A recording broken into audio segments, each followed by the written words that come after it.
A helping and very practically intelligent heart. That's you, Virgo Moon. Hey everyone, this is Mina. Welcome back to my channel. If you're new here, my name is Mina. I love talking about astrology. If that's something you like to talk about too, smash subscribe for good luck so we can stay connected and you can be informed when I release my weekly astrology videos. Thanks in advance. Today we're going to talk about Virgo Moon, which is a severely misunderstood moon sign. Moon rules our emotional center, our needs, the things that are non-negotiable that we don't need to judge ourselves for, and we need to accept and grow our moons for what they actually are, to make them a bigger muscle to lift our visible parts up in our chart, guys. Our sun, rising, and midheaven. Those are the things that are going to actively get our dreams and make them come true. So very beneficial to understand your moon sign. Your moon is in Virgo. We're going to start by talking about Virgo moon basics, then we'll talk about nurturing styles and end on self-care tips, because that is so important to take care of our emotional center, you guys. All right, Virgo moon basics. You are a mutable earth moon ruled by the planet Mercury that explains everything that happens in our brains, how we receive and output information, how we talk to other people, how we talk to ourselves, all of the brain activity. And that is tied to your emotional center because Virgo is your moon sign. It's very important to understand about mutable emotional centers, mutable moon signs, is that it's not like a mutable moon sign person will love you one day and hate you the next. You have to think of the mutable element as very changeable and adaptable, but with Virgo, Earth stabilizes it a little. They will cling to earthly practicality and responsibility in times of emotional distress because of that mutable Earth element that's ruling their moon sign. And this is very healing and should not be discounted. But with mutable people in general, when you have a big mutable placement, you have to think of it like your favorite album. Think about like your favorite artist and like what CD, what album you like the best. It's the same band, but on the album there's different tracks, there's different songs. So that's really how mutable people operate. They're the same band, but they just have different modes of expression within that element. So it's very important to understand that about Virgo moon. And really with any mutable moon, they can switch ways of being quite easily. It all depends on house placement, aspects, all that stuff, aspects to the moon, aspects to Mercury, the ruler. We have to take all of that into account.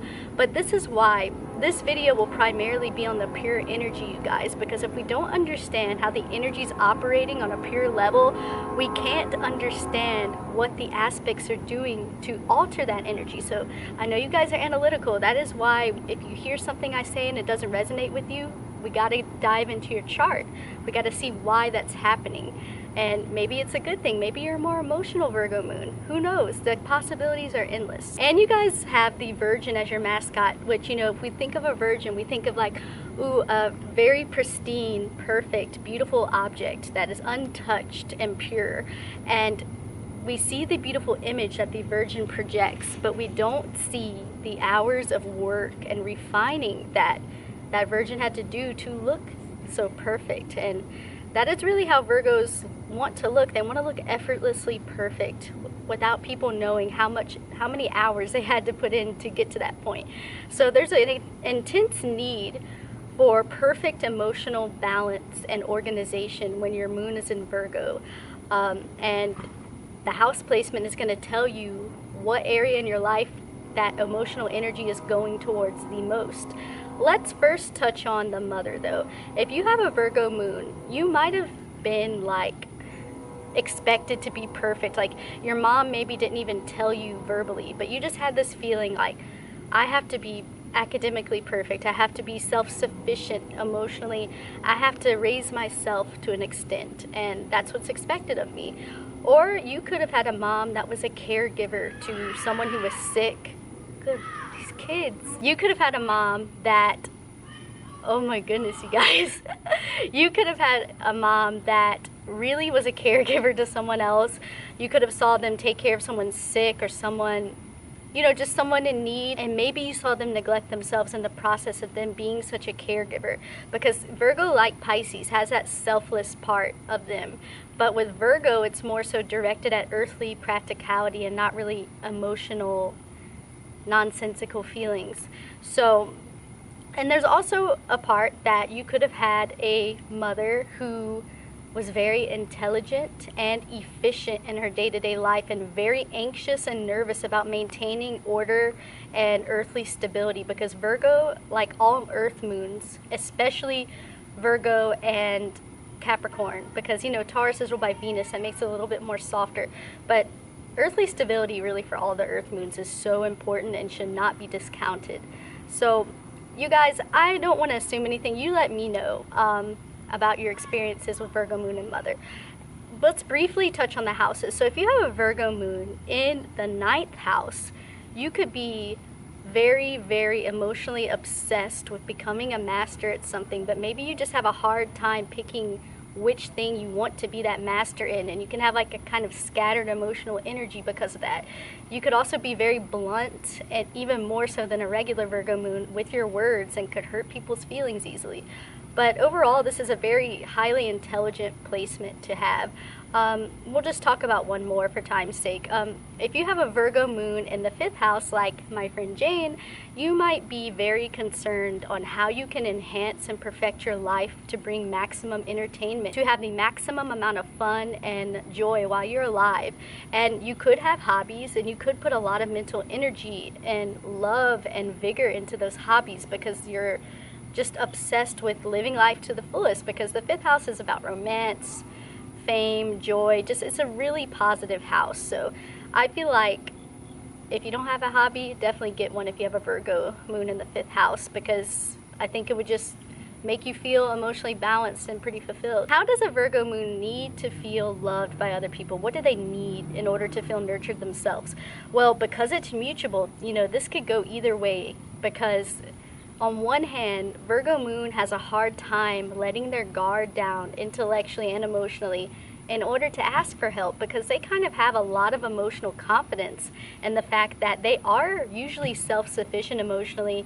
They can take care of their practical life themselves. They can sort out their emotional problems by just diving into the practical aspects of their day-to-day life, cleaning, organizing things, just going through the motions. Think of 6th house.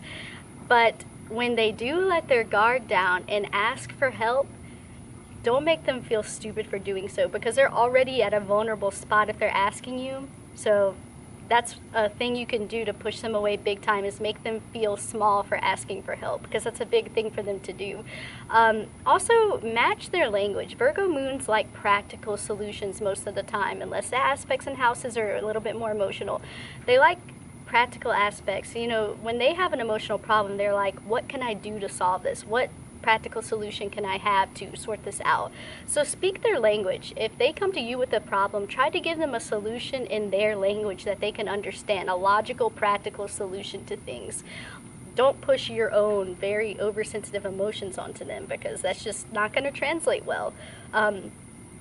Another thing, because I said this could go both ways, instead of being that self-sufficient person, it could also be like, hey, they need a lot of help organizing their life. They need balance. They need someone to be a secretary to them. So, like I said, it could go either way. So if that's your type of Virgo Moon, I think you would need people to help you out in that way for you to make you feel nurtured. Someone to help bring more order to your life, which goes into my next point. Virgo Moons don't need to be stressed out even more than they already are. And when we think about the moon, it is more secretive than the sun. So Virgo sun stress as well, risings too. But with the moon, that's all sucked in, it's all internal. So a Virgo moon could just be worried and stressed to the max and never let anyone know about it and just suffer in silence type of thing. So we need to be very careful to the level we stress them out, because they already have a long list of worries, even if you don't hear them say it. So be very careful. Bring some tranquility to their life.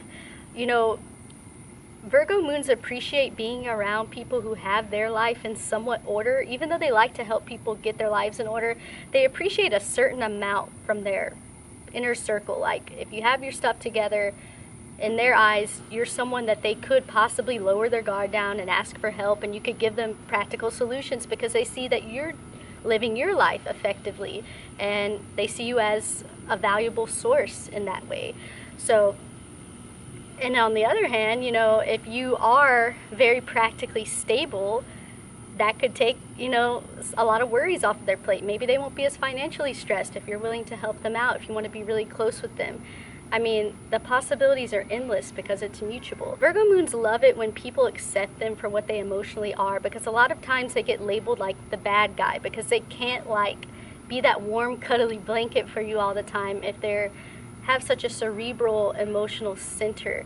So when people accept them for who they are and don't try to push watery traits on them, emotional traits, they really feel loved and accepted when that happens. Also, Virgo moons love it when people accept their help, when people accept that they have a lot to teach, that they have a lot of practical information to give, because Virgo moons have an extreme intuition about how earthly things should be in order. They just know how things should fit together and how they should be organized, how they should fall naturally.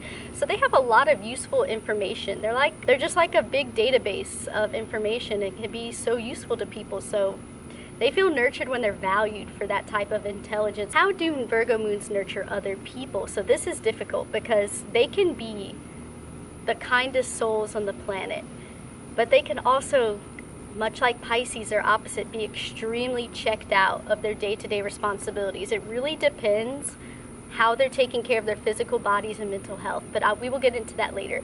But how Virgo moons nurture other people is that they'll just help you clean up your life, and how they do that is offering you really to the point practical criticism and critiques, which can sting a little bit, especially if you're a very sensitive person.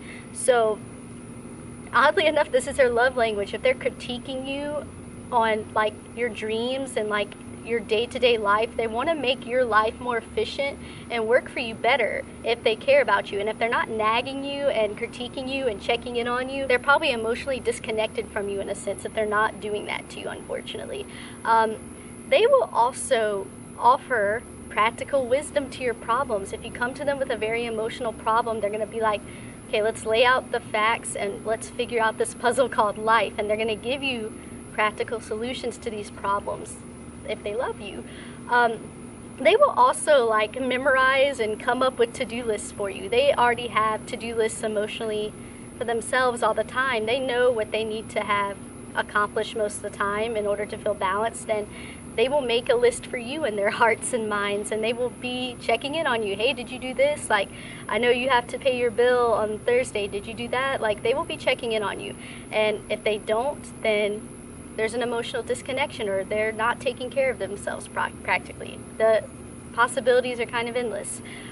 They will also just really be supportive of your efforts, because Virgo moon people really admire people who, you know, put a practical element to their dreams. So if you're starting a business or if you're starting a band, like, and they see the actual earthly manifestation of your labors, they will maybe criticize just to try to help you, but they will also like give you compliments, like real compliments, like, wow, I see you've improved on that. That's awesome. And it makes you feel great, because Virgo moon people really don't give compliments just to give compliments. They give them because they mean them, and it's like your teacher leaving like a good note on your test. It feels like that. They will also encourage you to take your physical health seriously, and they will be checking in on you. They'll be like, oh, are you eating correctly? Are you doing this correctly? Like, because they want you to live not only a long life, they want you to live like a maximum healthy life if they care about you. And I would keep on saying this, if they're not doing these things, then there's an emotional disconnection or something's going on with them. Let's get into the most important part of this video. How can a Virgo moon take care of themselves? This is so important because this is a Mercury ruled moon, you guys. The heart and the mind are fused together to some degree. They're bleeding into each other. They have influence over each other. And because Virgo is an earth sign, Gemini is an air sign ruled by Mercury, but because Virgo is an earth sign, it is imperative that not only do they put their mental health first, that they put their physical health first, because earth is about physical things we can touch, being in this earth, moving around our day-to-day lives. So if a Virgo moon is not taking care of themselves physically or mentally, then basically all the wonderful things about them are just going to disappear. And much like Pisces, guys, they will check out of their day-to-day responsibilities. That's when you know something's bad going on with the Virgo moon, when they're just not even connected to the things that actually matter to them, which earthly stability matters and their body matters. They're not stupid. So like, if they are not connected with that, then something's not right, and they need to get themselves in order to be those amazing things, that amazing, charitable, loving, helping hand that we always love them for. And same goes for mental health. Like, if these two things aren't in order, then they're just gonna float away and just not be themselves and go the easy route. Whatever route is less stressful on them is what they're gonna take just to survive if they're not aligned physically and mentally. So Virgo moons, it is imperative that you exercise, that you're eating correctly, that you're really, really refining and keeping up your mental and physical health, more so than any moon sign. Because you have a lot to give the world, and when those things are aligned, you can make magic happen with how, you know, charitable and how smart you are. Basically, you can have a really high sense of emotional, practical intelligence if you take care of yourselves. And also, Virgo moons, make sure that you're doing your part, which I know that you guys are just so self-sufficient when things are going correctly, but just keep that part of you up. You know, keep your practical responsibilities up and running, because you do need that earthly stability. And also, you know, just much like Gemini, Mercury rules the auditory system and stuff. So music, anything that calms you down, gives your mind peace while feeding you information, is a great thing for you. Journaling, writing books, I'm sure you could do amazing things. And because you don't like to let that guard down and ask for help all the time, I think Virgo moons could really get some major healing with self-help books, because it's like you're letting a person help you, but you're not like looking in their face, you're just reading their words, and it's kind of like you can have that vulnerable private time that you need and not feel judged and still allow someone to help you. So I really encourage self-help books, and that's my favorite family of ducks. But yeah, you could still have that people helping you element without feeling so vulnerable. You guys, you're just great people, and that's why I just always push for you to take care of yourselves, because you really are a very special heart. And don't forget the people who accept you for your actual emotional nature, that don't judge you, that help you whenever you need it. Let them be the inspiration for you to keep up your physical and mental health, because we need you guys. You're a very pivotal part of society. I hope you loved this video. Sorry about the ducks. Let me know what you think in the comments.